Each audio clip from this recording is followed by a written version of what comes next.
Hello, my name is Marc from JazzGuitarLessons.net, and today is the final jazz guitar tip regarding soloing on chord changes. So chord changes part 3, we're attempting to improvise, and in fact it's going to be a quick one. It's 4-note arpeggios. Most often than not, people start with arpeggios when they start to outline changes because it's a logical choice. We get all the right notes of each chord, right? So let's conclude this series quickly. Recall that last time we talked about 1-octave fingerings. What is an octave? The distance between, C to C, the keyboard, the constraints. Then we talked about how to outline scales using this, and recall that we found that the beats aligning with the chord degrees that outline the chords perfectly is what we're looking for in terms of improvisation, and that we can learn one scale exactly for each chord in tunes we're learning, and that's plenty to start having a good backbone for improvisation. Today, we're doing 4 notes arpeggio, and why? Well, the reason is simple. I told at the beginning, I told you it's the notes 1, 3, 5, and 7 are the good notes of the chord, and that's for any chord. So we're going to rerun 3 examples to show you the significance of learning arpeggios on 1-octave fingerings, and they tie into, of course, the scale that we already learned. You take the scale, you leave out the notes 2, 4, and 6, and you're left with 1, 3, 5, and 7. So it's a no-brainer, really. It's just something you have to do. And in our examples here, and what you should be doing for yourself in your own playing, is to still relate the scales and the arpeggios to the positions that you know from the concept of 1-octave fingerings, and to know exactly what music and where the notes you're looking for are, and what the notes, what the names of the notes are, and not just like a bunch of dots and this is the pattern, the visual pattern, right? So in summary, all of this comes from the 1-octave fingerings, and keep relating to the materials from part 1 and part 2. Of course, how we're going to do it. Same thing as last time. I'm going to tell you, hey, pick your stuff and play exactly 1 arpeggio for each chord note. So in fact, take your scales and remove the notes that you don't want and play them in quarter notes.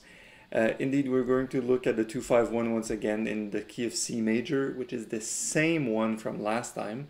But this time we're going to do the arpeggios to give you some sort of guideline on how to start doing this for your own on your own tunes. So let's get started.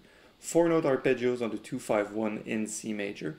Let's play exactly as it's written here on the page, twice through. Ready? 1, 2, 1, 2, 3, 4.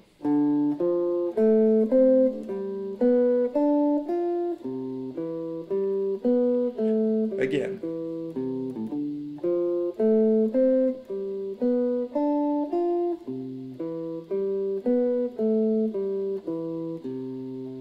Excellent. And that's it. That's an example that you can rely on to create your own arpeggios on your own chord progressions and use this as a backbone to your own improvisations.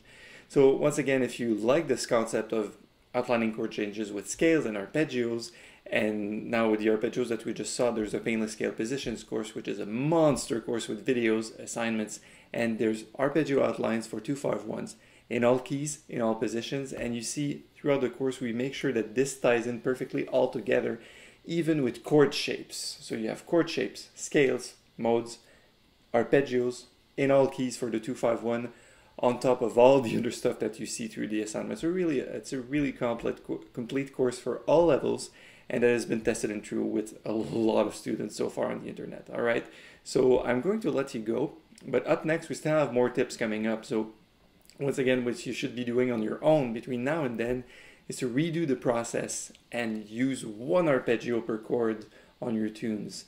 1/7 arpeggio, bare bones, simple. Take your scales and remove a few notes. There's still the rule of thumb in 4/4. When the chord is just 1 bar, you go ascending only, and when the chord is 2 bars, you go ascending, descending.